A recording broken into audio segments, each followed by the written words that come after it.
Hey guys, awangatang.collects here, and welcome back to part 5 of my series of exploring Taiwan's Pokemon scene. And well, believe it or not, it's the finale. In this video, I'm breaking down the biggest takeaways from my trip and the stuff that genuinely surprised me. So if you're planning your own Pokemon hunting trip to Taiwan, you won't make the same mistakes that I did while I was there. While I'm talking, I'll also be showing you what I picked up in the background for both singles and sealed. Across the series, we've covered Pokemon Center Taipei, several local card shops around the city, the collector's paradise known as Taipei City Mall, and a new weekly local card show called 888 Card Market.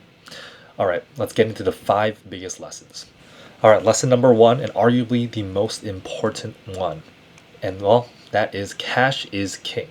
Bring cash, a lot of cash, especially if you're hunting slabs, grails, or anything remotely expensive. I know carrying cash sounds sketchy, especially if you're from somewhere like New York, like me, where your default setting is if someone's talking to you, they're trying to scam you or pickpocket you, but Taiwan is generally one of the safest places I've ever been. Still, be careful obviously, but I never felt unsafe carrying money or going anywhere.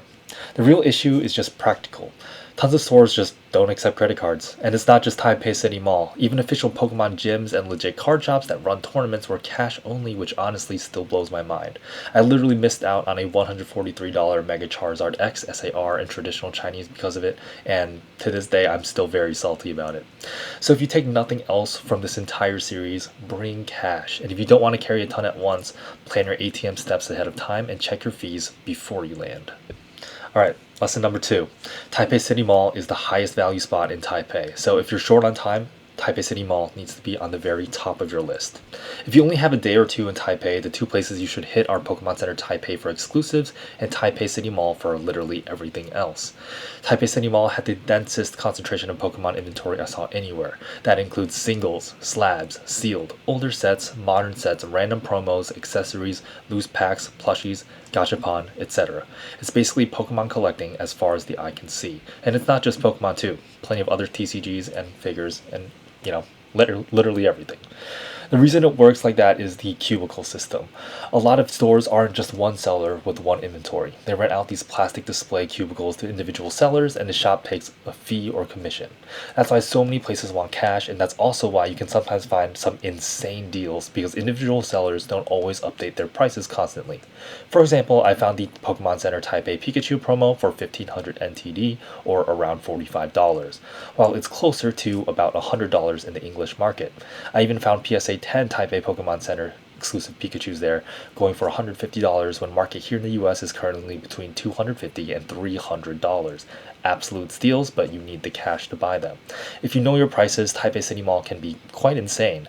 But remember, don't be underprepared like I was and bring tons of cash. There's tons of buying opportunities I missed out on because I just didn't have the cash necessary on hand. But remember, be careful because, well, I did kind of get scammed probably, and some other people did leave some comments saying that you need to be on your toes there. So yeah, that wraps it up for lesson number 2. Alright, lesson number 3. Do your research and document everything. Taiwan is safe, people are friendly, and Google Translate helps a ton if you can't speak or read Chinese. But that doesn't mean you should walk into every situation on autopilot. I know it's a little bit contradictory to what I was just saying in lesson number 2 with Taiwan being safe, but you never know. My best example is store number 79 in Taipei City Mall. I got charged twice for a Glory of Team Rocket booster box, and I didn't realize it until I was back in the US. Who knows if there's any issues with the VMAX Climax box I have as well. And to make it worse, the booster box for Glory of Team Rocket was 50 grams lighter than the other boxes I own, which is a massive red flag. I still haven't opened it yet, so I can't say for sure if it was resealed, a mistake, or something else, but the lesson is obvious. Check your charges the same day, keep receipts, and if you can, record transactions. This is especially important if you're using cash if you need evidence to dispute with your bank. Speaking of my bank, I tried disputing the charge twice and I lost both times. It's not the end of the world, but it sucked to be potentially out on $150 if there's an issue with all 3 boxes I got. Taiwan's very safe, but it's a good, 2 boxes, but charge for 3. It's a good rule of thumb to be on your toes, because you really never know. This lesson also applies to pricing. If you're bringing stuff to sell or trade, know what it's worth in the US and try to get a rough sense of what it goes for in Taiwan as well. For English products, they are harder to find, but you can check Amazon Taiwan, Shopee, and local Facebook groups and Facebook Marketplace for similar items that people are selling. For traditional Chinese and Japanese, Taiwanese collectors use apps like HaPaiPai, but everything is in Chinese, and Pokemon names are completely different. Like, for example, Charizard, English, in Chinese it is 喷火龙, or spitting fire dragon if you translate it literally. If you use the word Charizard and search for it within the app, you'll quite literally get nothing. Nothing will pop up. So yeah, the app is powerful as a tool, but there's a learning curve if you don't read Chinese. Alright, lesson number 4. English product is niche, but the right buyer will pay up. Set realistic expectations for English sealed, singles, and slabs when you're going to Taiwan. I went there thinking that English product would be super desirable because you can't easily get it there, and English boxes look amazing for sealed display. And although that is true, demand is still very niche. I also thought waifu slabs would be easy to move. I was completely wrong. Nobody cared about them. Most card shops weren't interested in English sealed at all. Even 888 Card Market, the majority of vendors just didn't want to buy or trade for it. But here's the key. The right buyer exists. Eventually, I found one vendor who bought all of my English sealed in one big buyout deal. And this was the biggest culture shock of the entire trip. In the US, if you sell to a vendor, you expect 70% cash or 80% trade at a card show. That's quite literally the standard here right now. In Taiwan, after we agreed on prices, he just counted out the full amount of cash and handed it to me. Full amount, above US market. In fact, it was almost 130% US market. I literally paused for a second because my brain was expecting the quote-unquote vendor discount conversation, and it just never happened. Now, I don't know if that's the norm or if it's because English sealed is niche and harder to get, but either way, the lesson is this. English product is niche in Taiwan. Most collectors want traditional Chinese or Japanese, and many vendors don't touch English. But if you find the right buyer, you can do very well. If you have additional time, I would have suggest making a post on a Facebook group and seeing if you can arrange deals beforehand. Also, quick timing tip for 888 Card Market. Don't go Friday at 10 a.m. like I did the first time around. It's dead. Go Friday night or anytime Saturday or Sunday when people are actually off work. And here we are at lesson number 5. If you're bringing stuff back to the US, prioritize SAR singles. Flipping traditional Chinese sealed back in the US is harder than it looks. I went into Taiwan thinking I'd load up on sealed booster boxes, bring them back, and move them easily because the US is starved for product. I also have a vendor friend that did that pretty successfully, so I thought I could do the same. But that ended up being a mistake. Well, 2 of them actually. I made 2 mistakes, and mistake number 1 was MSRP in Taiwan is just higher. Taiwan booster boxes are around $50, that's about $47 for a regular set and $51 for a high-class booster box. Japan is more like $30 to $35 depending on the box, and that's a $15 to $20 gap that kills your margin if you're trying to price near or under Japanese prices. Mistake number 2 was, well, most buyers don't even know what traditional Chinese is. Ironically, I even had a Taiwanese American reach out to me trying to buy a card, and he didn't realize it was traditional Chinese, which I thought was pretty ironic. But yeah, mistake number 2 is most US buyers don't even know what traditional Chinese cards are, because when they hear Chinese cards, they think simplified Chinese, like gem packs and Collect 151, which has been the rage for like the last year or 2 as an alternative to the ever expensive Japanese and English prices nowadays.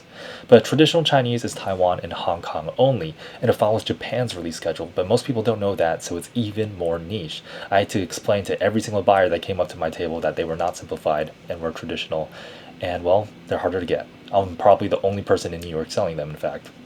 I've still sold and traded a decent amount locally and through Marketplace, but it's definitely slower than Japanese or English.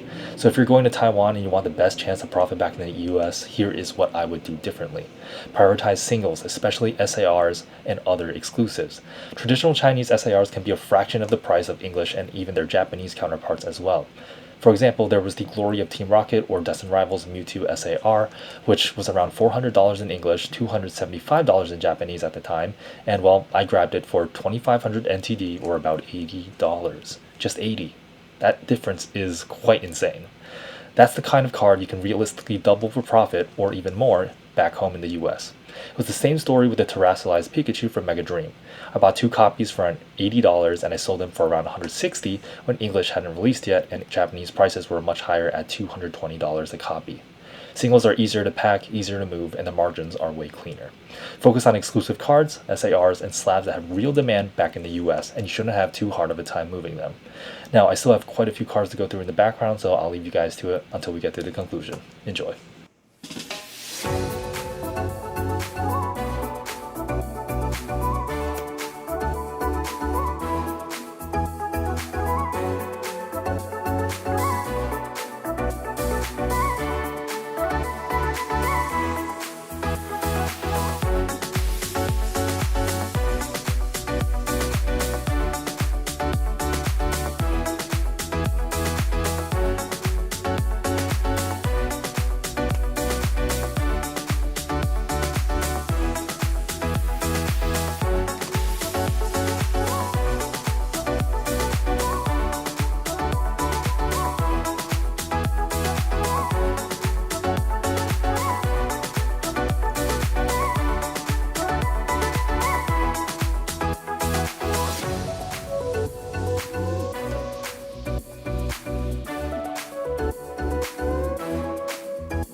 Alright, and that is going to wrap up part 5 in the entire Taiwan series. So, quick recap of the 5 biggest lessons. Number 1, cash is king.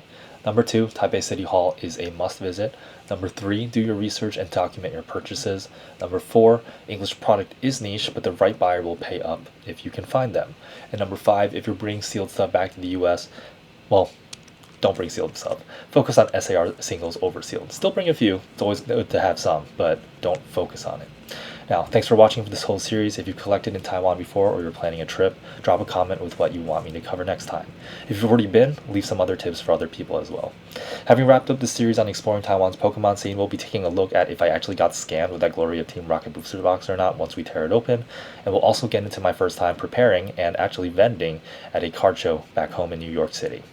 Time flies, and I'm actually ready to vend my second show at Hidden Gem TCG once more on March 7th, which is only 2 weeks away.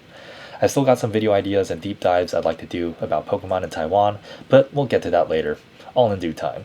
If you've watched the series through, thank you so much for sticking around. I know the videos have been quite long, but I hope that I've helped introduce Taiwan's Pokemon scene just a bit more, and that you guys learn from my mistakes when you guys plan your own trips over. So thanks for watching. I'll see you guys in the next one.